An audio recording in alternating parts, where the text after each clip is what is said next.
Pakistan keen to work on all issues with Iran. How Ecuador descended into gang North violence. Korea conducts underwater More than nuclear 50 weapons dead, test 95 systems. million State under media. winter weather alerts as Macron Arctic seeks cold to blankets revitalize the nation. presidency with vow for a stronger Sports France. Illustrated lays off most of its Japan staff. becomes the latest country to land on the moon.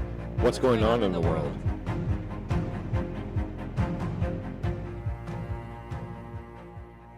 In case you haven't heard, we have a radio station now. It's called Fireside Radio. You can listen to my DJ set. This is me, Bev Buchanan. You can listen to it on Mondays from 11 to 3 and on Fridays from 11 to 4. Tune in or you're dumb. This podcast is produced by Student Media. Student Media is a student organization at the University of Evansville. Student Media produces the Crescent magazine, published online and print 3 times a semester. Student Media produces several podcasts and utilizes design, photography, video, and sound towards experiential and academic learning in journalistic endeavors and engaging storytelling. Student Media elevates the voice of the student body and connects the campus and community to important information and points of view.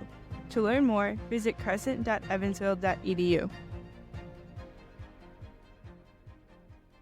Welcome back to What's Going On in the World. This is Season 2. We just got back from a winter break, and we're excited to bring what's going on around the world to you through our podcast.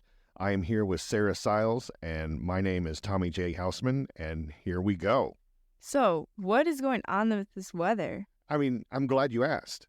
A week-long Arctic cold has gripped the United States, leading to over 50 deaths and affecting 95 million people under winter weather warnings. The South, from Texas to Florida, experienced freeze alerts with 15 million Americans facing cold temperatures.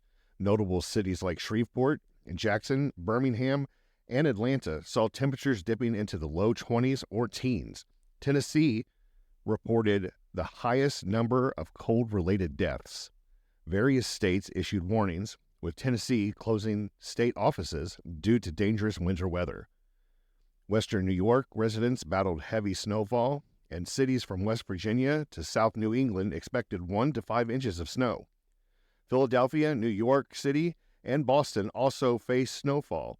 While the weekend forecast predicted low temperatures, there was hope for warmer conditions by Monday in some areas.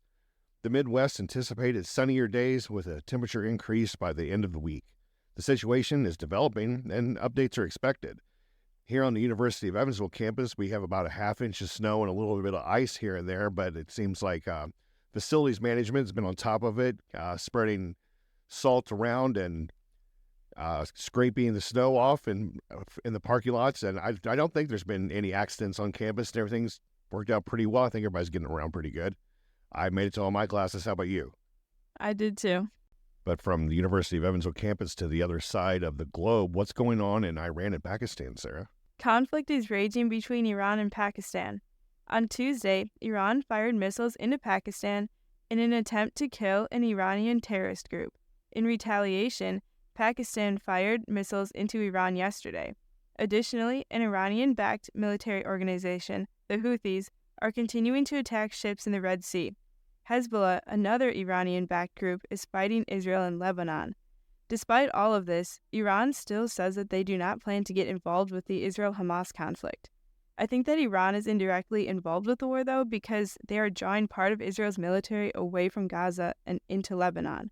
Also, if things keep escalating in the Middle East, more countries may be subjected to getting involved in the war. So, what's going on in South America? Ecuador has plunged into a state of armed internal conflict marked by widespread violence and chaos. The crisis began when notorious gang leader Adolfo Macia Valamar, known as Fido, escaped from La Regional prison in Guayaquil. The plan to transfer Fido to a safer prison failed, triggering riots in multiple jails across the country. Ecuador's prison system is influenced by inmate-controlled wings, leading to power struggles and violence between rival gangs. The violence escalated on January 7th when explosive devices detonated in various cities, including an attack on TC television. Journalists were held at gunpoint during a live broadcast, highlighting the severity of the situation. President Daniel Noboa declared a 60-day state of emergency and imposed a nationwide curfew. The armed forces were deployed to restore order, facing backlash from the gangs. Ecuador's attractiveness to gangs is linked to its geographical location between major cocaine producers, Colombia and Peru. As Colombian authorities cracked down on drug trafficking, transitional criminal groups sought new routes, making Ecuador an appealing transit country with its Pacific coast ports. President Noboa's response included deploying soldiers to prisons and across the country, allowing police to conduct searches and declaring 22 gangs as terrorist organizations. The president declared an armed internal conflict and emphasized no negotiations with the violent gangs. The crisis poses a significant challenge for Noboa, who took office 2 months ago with a mandate to combat gang-related violence. However, the escalating turmoil has instilled fear among Ecuadorians, with violence spilling from prisons into major cities. So, Sarah, I hope this isn't true, but are there rumors about nuclear tests in North Korea? Rumors, yes. This past Sunday, North Korea claimed to have tested its underwater nuclear weapon. However, there is no substantiation for these tests, and South Korea has said they suspect that North Korea is trying to provoke and intimidate people by making this sound scarier than it actually is. Also, for news in Eastern Asia, earlier today, Japan became the 5th country to successfully land on the moon. The smart lander for investigating moon landed this morning, but there was a problem with the solar panels. They will not function as long as previously hoped. They are still working to collect navigational data in the limited time they do have. So, all this talk about space, I really get a lot more excited talking about venturing into space than talking about nuclear weapon tests. I heard that there's plans for us to go back to the moon soon. Have you watched For All Mankind on Apple Plus? I've not. It is a wonderful show. It's like, what if Russia got to the moon before the United States and how that might have affected the whole race in general. And it's like an alternative reality. It's a really interesting show. Sounds like an interesting perspective. Yeah. For other scary news. Yeah, I'm kind of worried about this. We run a magazine here at Student Media, and I have a fear for the future of print media. And Sports Illustrated publisher Authentic Brands Group has sent layoff notices to most, if not all, of its journalists, terminating its licensing agreement with the Arena Group for publication. The staff's union expressed concern, describing it as another challenging day in the magazine's 4 years under Arena Group's stewardship. The layoffs followed the publisher's announcement of a significant reduction in its 100 staff member workforce, citing substantial debt and missed payments. The union calls on Authentic Brands Group to ensure the continued publication of Sports Illustrated, which has been serving its audiences for nearly 70 years. I know as a child, there was always a Sports Illustrated in my house. And with more things like this happening, it does really concern me that the future of print is in danger, and the future of journalism itself is in danger. Macron, the president of France, announced new changes that he hopes to make. He announced a new right-leaning cabinet to the public and explained some ways in which he wants to crack down on France. He wants all children in primary school in France to learn France's national anthem.